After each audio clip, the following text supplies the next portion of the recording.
ಸ್ನೇಹಿತರೆಲ್ಲರಿಗೂ ನಮಸ್ಕಾರ. ದಿನಾಂಕ 23/11/2024. ಎಲ್ಲರಿಗೂ ನಮಸ್ಕಾರ. ವೀಕ್ಷಕರ, ಇವತ್ತಿನ ಅಡಿಕೆಯ ಬೆಲೆ ಏನಾಗಿದೆ ಅಂತೇಳಿ ಈ ಒಂದು ವಿಡಿಯೋದಲ್ಲಿ ನೋಡೋಣ.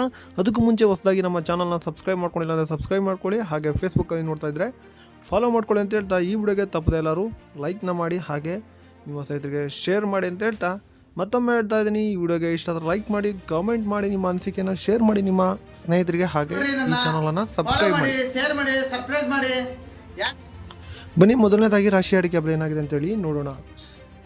ತೀರ್ಥಹಳ್ಳಿಯಲ್ಲಿ ರಾಶಿ ಅಡಿಕೆ ಬೆಲೆ 50,599 ರೂಪಾಯಿ ಆಗಿರುತ್ತದೆ. ಹೊಸನಗರದಲ್ಲಿ ನಿನ್ನೆ ರಾಶಿ ಅಡಿಕೆ ಬೆಲೆ 50,599 ರೂಪಾಯಿ ಆಗಿರುತ್ತದೆ. ಶಿಕಾರಿಪುರದಲ್ಲಿ ಇಂದು ಹೊಸ ರಾಶಿ ಅಡಿಕೆ ಬೆಲೆ 49,599 ರೂಪಾಯಿ ಆಗಿರುತ್ತದೆ. ಹಾಗೆ ಶಿಕಾರಿಪುರದಲ್ಲಿ ಹಳೆ ರಾಶಿ ಅಡಿಕೆ ಬೆಲೆ 49,399 ರೂಪಾಯಿ ಆಗಿರುತ್ತದೆ.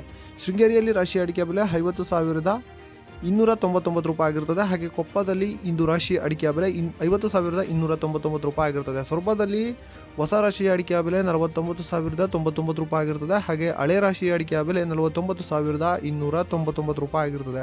ಶಿರ್ಸಿಯಲ್ಲಿ ರಾಶಿ ಅಡಿಕೆ ಬೆಲೆ 46,399 ರೂಪಾಯಿ ಆಗಿರುತ್ತದೆ. ಸೊರಬದಲ್ಲಿ ಚಾಲಿ ಅಡಿಕೆ ಬೆಲೆ 30,013 ರೂಪಾಯಿ ಆಗಿರುತ್ತದೆ. ಹಾಗೆ ಶಿರ್ಸಿಯಲ್ಲಿ ಇಂದು ಚಾಲಿ ಅಡಿಕೆಯ ಬೆಲೆ ಪ್ರತಿ ಕ್ವಿಂಟಲ್ಗೆ 37,829 ರೂಪಾಯಿ ಆಗಿರುತ್ತದೆ.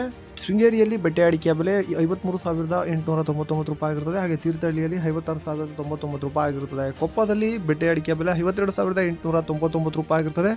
ಶಿರ್ಸಿಯಲ್ಲಿ ಬೆಟ್ಟೆ ಅಡಿಕೆಯ ಬೆಲೆ 36,599 ರೂಪಾಯಿ ಆಗಿರುತ್ತದೆ. ತೀರ್ಥಹಳ್ಳಿಯಲ್ಲಿ ಗುರುಬಲು ಪ್ರತಿ ಕ್ವಿಂಟಲ್ಗೆ 31,399 ರೂಪಾಯಿ ಆಗಿರುತ್ತದೆ. ಹಾಗೆ ತೀರ್ಥಹಳ್ಳಿಯಲ್ಲಿ ಸರಕು ಅಡಿಕೆ ಬೆಲೆ 83,600 ರೂಪಾಯಿ ಆಗಿರುತ್ತದೆ. ಸೊರಬದಲ್ಲಿ ಗುರುಬಲು 29,313 ರೂಪಾಯಿ ಆಗಿರುತ್ತದೆ. ಶಿಕಾರಿಪುರದಲ್ಲಿ ಗುರುಬಲು 26,669 ರೂಪಾಯಿ ಆಗಿರುತ್ತದೆ. ಕೊಪ್ಪದಲ್ಲಿ ಗುರುಬಲು 30,599 ರೂಪಾಯಿ ಆಗಿರುತ್ತದೆ. ಕೊಪ್ಪದಲ್ಲಿ ಸರಕು 83,006 ರೂಪಾಯಿ ಆಗಿರುತ್ತದೆ. ಶಿಕಾರಿಪುರದಲ್ಲಿ ಸೆಕೆಂಡ್ ಬೆಟ್ಟೆ ಅಡಿಕೆಯ ಬೆಲೆ 43,669 ರೂಪಾಯಿ ಆಗಿರುತ್ತದೆ. ಸೊರಬದಲ್ಲಿ ಸೆಕೆಂಡ್ ಬೆಟ್ಟೆ ಅಡಿಕೆಯ ಬೆಲೆ 41,409 ರೂಪಾಯಿ ಆಗಿರುತ್ತದೆ. ವೀಕ್ಷಕರೇ, ಇಷ್ಟು ಇವತ್ತಿನ ಅಡಿಕೆಯ ಬೆಲೆ ಆಗಿರುತ್ತದೆ.